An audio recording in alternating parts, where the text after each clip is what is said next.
تیری چوکھٹ پر بھکاری بن کے آیا ہوں۔ 1997 کی بات ہے اور میوزک کی لائن سے شہرت بہت مل چکی تھی، مل رہی تھی، نغمے ہماری سارا ملک گا رہا تھا، لوگ گا رہے تھے، ساری دنیا میں ہم پھر رہے تھے۔ مجھے سمجھ میں نہیں آتی تھی ایک بات کہ میں کہتا تھا کہ میرے پاس سب کچھ موجود ہے، یہ اندر ایک بے چینی کیوں رہتی ہے، اور اس بے چینی کی مجھے وجہ بھی نہیں سمجھ میں آتی تھی۔ میں سوچتا تھا شاید اگر میرے پاس ایک گاڑی ہے تو ایک کی 2 گاڑیاں لے لوں گا تو ہو سکتا ہے کہ میرا دل مطمئن ہو جائے، 2 کی 3 لے لوں گا، کپڑے بدل لوں گا، گھر بدل لوں گا۔ لیکن جتنا یہ سلسلہ آگے چلتا رہا اتنی میری بے چینی بڑھتی گئی اور مجھے اپنی اس بے چینی اور اضطراب کی وجہ نہیں سمجھ میں آتی تھی، یہاں تک کہ بات سن 2000 تک پہنچ گئی اور BBC نے دل پاکستان کو دنیا کا تیسرا سب سے زیادہ مشہور اور گائے جانے والے گانے کا اعزاز دیا۔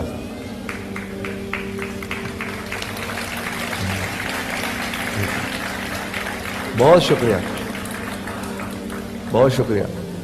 اور پھر فون کیا مجھے اور فون کر کے میرے سے میری رائے پوچھی۔ تو میں یہ بتانا چاہ رہا ہوں کہ شہرت تو اتنی مل چکی تھی، تو میں ایک دن اپنے ایک دوست کو میں نے وجہ بتائی کہ لوگ سمجھتے ہیں میں بہت مطمئن ہوں اندر سے، اور لوگ سمجھتے ہیں کہ میں بہت خوش ہوں، پتہ ہے میں بہت بے چین رہتا ہوں، مجھے اپنی اس بے چینی کی وجہ سمجھ میں نہیں آتی۔ تو وہ مجھے پہلی دفعہ مولانا طارق جمیل صاحب کے پاس لے گیا، میں ان کو جانتا نہیں تھا۔ تو میں جب جا کر بیٹھا تو مولانا مجھے ایسے جیسے میں بھی آپ کو دیکھ رہا ہوں نا ٹیلی ویژن کی سکرین پر، ایسے نا غور سے مجھے دیکھنے لگے۔ تو میں نے کہا کہ آپ کیا دیکھ رہے ہیں؟ کہتے ہیں کہ میرے شہر میں، فیصل آباد ان کی رہائش ہے، میرے شہر میں تیرے بڑے بڑے بورڈ لگے ہوئے ہیں، اور میں اکثر سوچا کرتا تھا کہ کیا ایسے ہو سکتا ہے کہ میری اس لڑکے سے ملاقات ہو جائے، اور آج تو میرے سامنے بیٹھا ہے۔ آج جب میں کراچی آ رہا تھا تو میں نے اللہ سے دعا کی، یا اللہ اس نوجوان سے میری ملاقات کرا دے۔ اللہ کی شان، اللہ نے میری تم سے آج ملاقات کروا دی۔ میں بھی تھوڑا سا حیران ہوا۔ میں نے کہا مولانا، ایک میری عمر کا لڑکا، نوجوان، دنیا کی لائن سے جس چیز کی خواہش کر سکتا ہے وہ ساری چیزیں میرے پاس بدرجہ اتم موجود ہیں، صرف نہیں ہے تو دل کا سکون، چین، اطمینان نہیں ہے۔ تو مولانا فرمانے لگے تمہارا مسئلہ یہ ہے کہ تمہیں چوٹ داہنے گھٹنے پر لگی ہے اور تم مرہم بائیں گھٹنے پر لگا رہے ہو۔ میں بڑا حیران ہوا، میں نے کہا جی کیا مطلب آپ کا اس بات سے؟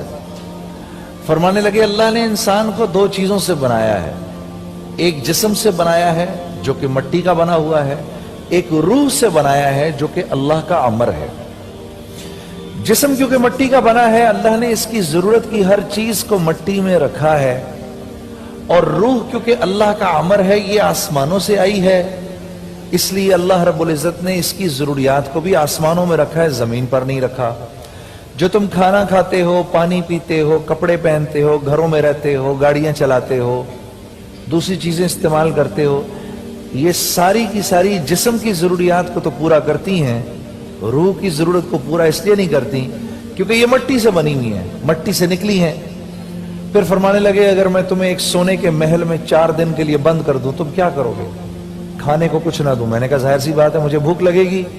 فرمانے لگے اسی طرح سے تم نے اپنی روح کو دنیا کی تمام آسائشوں سے بھر کے، اپنے جسم کو تو تمام آسائشوں سے بھرا ہوا ہے، اندر روح جب چیختی ہے کہ مجھے کچھ میری بھوک کی چیزیں دو تو تمہارے پاس کچھ ہے نہیں۔ تو میں نے کہا روح کی بھوک کس چیز سے مٹتی ہے؟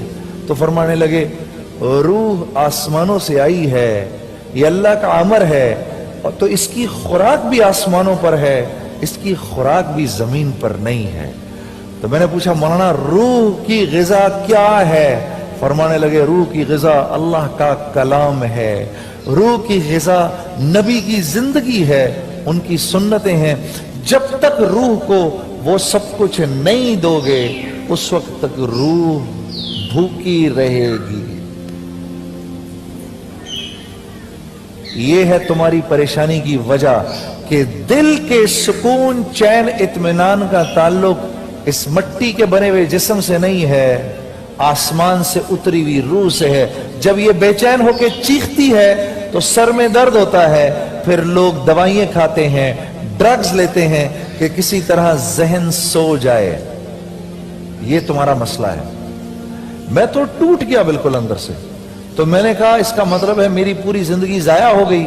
فرمانے لگے نہیں، ضائع اس لیے نہیں ہوئی کیونکہ یہ معاملہ تم اللہ سے کر رہے ہو۔ یہ معاملہ کس سے کر رہے ہو؟ اللہ سے کر رہے ہو، اور اللہ رب العزت تو اپنے بندے کی توبہ کا انتظار کر رہے ہوتے ہیں۔ ادھر بندہ توبہ کرنے کا سوچتا نہیں ہے، ابھی سوچتا ہے تو پچھلے سارے گناہ معاف ہو جاتے ہیں اور اللہ کی رحمت اس کی طرف متوجہ ہو جاتی ہے۔ اور نہ صرف یہ کہ پچھلی زندگی کے سارے اللہ گناہ معاف کر دیتا ہے، ان گناہوں کو نیکی میں بدل کر اپنے بندے کو واپس کر دیتا ہے۔ میں نے کہا واقعی میرا دل اتنا بڑا ہو گیا میرے عزیز دوستو۔ پھر میں نے ایک سوال کیا مولانا سے، میں نے کہا مولانا میں نے تو سنا ہے کہ موسیقی روح کی غذا ہے، آپ نے بھی سنا ہے نا؟ ہاں؟ فرمانے لگے موسیقی نفس کی غذا ہے۔ موسیقی کس کی غذا ہے؟ نفس کی غذا ہے۔ جب یہ انسان کے اندر جاتی ہے، آپ 1 گھنٹے 2 گھنٹے کسی اللہ کے ولی کا بیان سنیں، 5 منٹ کا اس کے بعد جا کر گانا سنیں، اندر سب صاف ہو جائے گا اور پتہ ہی نہیں چلے گا یہ زہر اندر چلا گیا ہے۔ ہاں میرے دوستو، آج تو یہ بات کہتے ہوئے بھی ڈر لگتا ہے کیونکہ لوگ فوراً لڑ پڑتے ہیں۔ میں کسی چیز کو حرام حلال نہیں کر رہا، میں تو آپ کو اپنے تجربے کی بات بتا رہا ہوں۔ اس لیے میری آپ سے گزارش ہے، ہاں جو کان سارا دن گانا سنیں گے وہ قرآن کا نغمہ نہیں سن سکتے، وہ اللہ کا کلام نہیں سن سکتے۔ جو کان سارا دن طبلے کی تھاپ کو سنتے ہیں وہ نماز میں متوجہ نہیں رہ سکتے۔ رہ سکتے ہیں؟ نہیں رہ سکتے۔ اس لیے موسیقی روح کی غذا نہیں، روح کی غذا الا بذکر اللہ تطمئن القلوب۔ غور سے سنو، دلوں کا سکون، چین، اطمینان اگر چاہیے تو تمہیں اللہ سے یاری لگانی